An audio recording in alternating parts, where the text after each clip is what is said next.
Hey Matt, there's two things going on here. One is your menu is on a what's called there's two columns being used here. So first, you can actually adjust the size of the font in your website name. And you would do that by going into the styles.css, go to line 128, and you'll find the website name properties.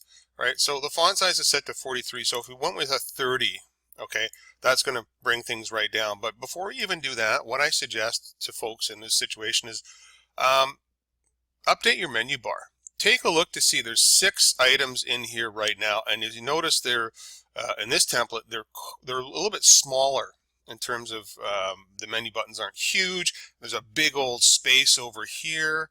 Um, if you reduce the size of the well, actually the menu is going to take up the full, but you can actually reduce the width of the menu and give more room to your logo if you need to. But before you do that, you probably want to set up your top level menu items so you know how much room you're going to need, because the page is set up where the edge of the logo, where you have your icon here, and the edge of the menu bar, that takes up a full column or a container within Bootstrap. The container is broken down into 2 columns. We have a column for the logo and then a column for the menu, and it's a 4/8 split.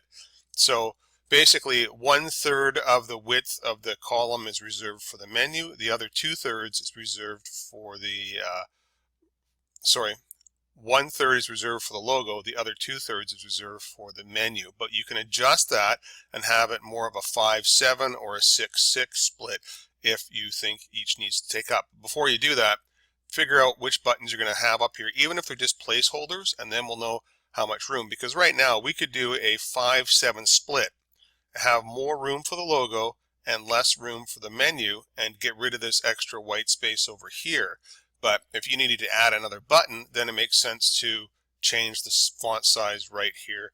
Right, and then as you scroll down, you still have everything fit in nicely on the scroll down part there.